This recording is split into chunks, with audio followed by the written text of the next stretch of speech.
Sa video na ito ay pag-uusapan po natin ang panibagong balita na gumulat dito sa crypto community at lalo na sa mga XRP Army. Isa pong opisyal na announcement mula sa US Commodity Futures Trading Commission or CFTC ang nagbigay ng bagong direksyon para sa offshore crypto market access ng mga traders mula sa Amerika. Ayon po sa advisory, papayagan muli ang mga US users na makapasok sa non-US trading platforms sa ilalim ng mas malinaw na regulasyon. Ano nga ba ang ibig sabihin nito at paano po ito makakaapekto kay XRP, kay HBAR at sa buong crypto market? Kaya ayan po ang siyang ating pag-uusapan sa video na ito. Pero bago po tayo magpatuloy ay pakibasa na lamang po muna ang disclaimer dito po sa ibaba ng ating screen. At ayan, simulan po natin sa kung ano po ba ang sinabi ng CFTC. Yan, meron pong post dito si Finance Bull na siyang naglabas ng dokumento tungkol dito sa pahayag ng CFTC. Yan, sabi po ni Finance Bull dito ay breaking: CFTC is about to unlock offshore crypto access for US users. You know what that means? Floodgates, liquidity, price discovery. XRP gets global corridors back. HBAR gets real flow. They tried to box us out. Now, the box is breaking. Ayan, ano nga ba ang ibig sabihin ni Finance Bull dito? Ayan, noong August 28, 2025 ay naglabas po ng advisory ang CFTC na pinangungunahan ni Acting Chairman Caroline Pham.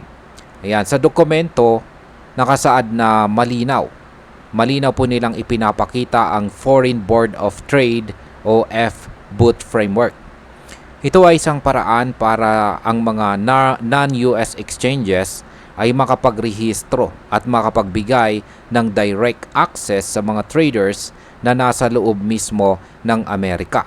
Ang ibig pong sabihin nito ay hindi nagkaanong restricted ang mga Amerikano sa pag-access sa offshore markets.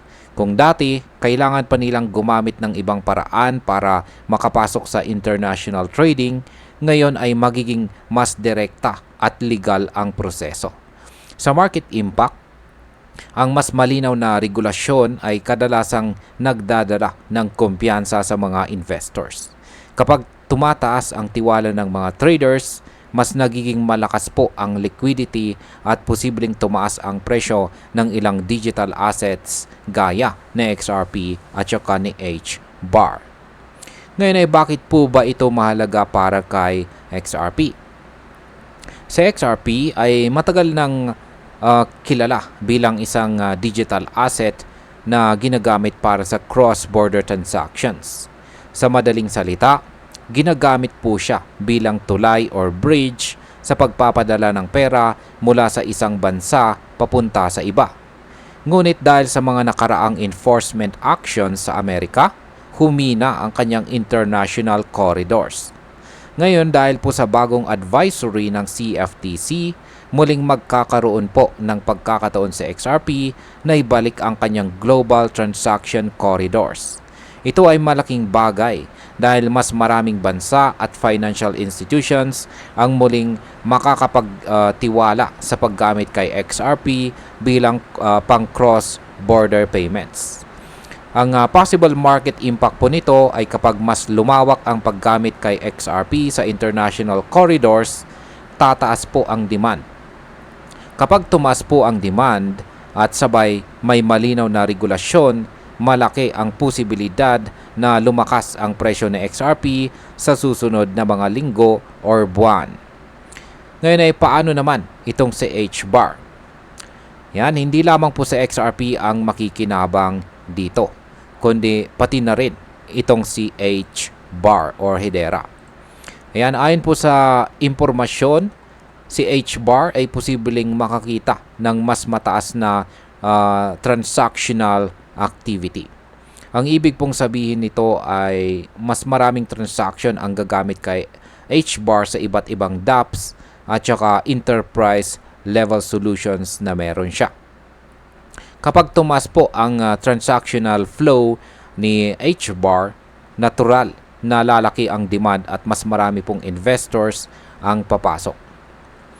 Ang possible market impact po dito ay ang pagtaas ng volume na HBAR ay maaari pong magdulot ng mas matibay na suporta sa kanyang presyo. Posibleng magkaroon po siya ng bagong bullish momentum, lalo na kung tataas ang tiwala ng mga investors sa mas regulated po na market environment. Ngayon ay ano naman po ang sinasabi ng advisory tungkol sa regulatory clarity? Ayan. Ang isang mahalagang punto sa advisory ay ang pagbibigay po ng regulatory clarity.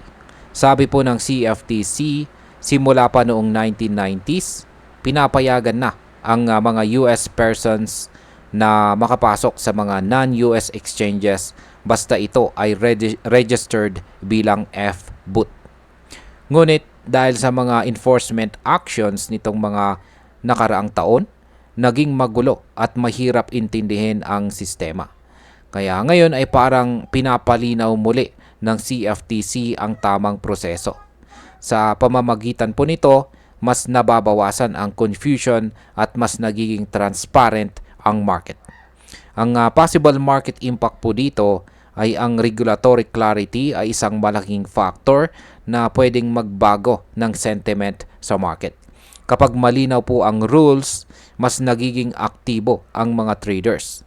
At kapag tumaas ang trading activity, mas nagiging volatile pero kadalasan ay bullish ang galaw ng market. Ngayon ay ano po ba ang ibig sabihin ng liquidity at saka price discovery na sinabi ni ex-finance bull? Ayan, sabi niya rito po ulit ay ayan, floodgates, liquidity, price discovery. Ayan, ang pagbabalik po ng access ng US traders sa offshore platforms ay magdudulot po ng mas malakas na liquidity at saka price discovery. Ang liquidity ay tumutukoy po sa gaano kadali ang pagbili or pagbenta ng isang asset nang hindi malaki ang galaw ng presyo. Kapag maraming traders at malawak ang access, mas malakas po ang liquidity. Samantalang ang price discovery naman ay ang proseso kung paano po nadidetermine ang tamang presyo ng isang asset sa market. Kapag mas marami po ang market participants, mas accurate ang presyo dahil nakikita po ang tunay na demand at saka supply. Sa market impact, ang mas mataas na liquidity at mas malinaw na price discovery ay parehong nakakatulong para gawing mas stable at transparent ang crypto market. Posible pong maging attractive ito hindi lang para sa retail investors kundi pati sa mga institutional investors. Ano naman ang pananaw ng market dito? Marami pong analyst ang nakikita ito bilang turning point. Sa mahabang panahon, nagiging malaking issue ang kakulangan ng malinaw na regulasyon sa Amerika pagdating po sa crypto. Ngunit ngayon, sa akbang na ito ng CFTC, mas nagiging malinaw ang direksyon.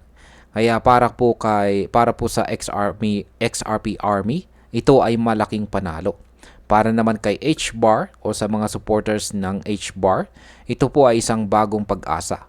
At para sa buong crypto market, ito po ay sinyalis na mas magiging bukas ang US sa global participation.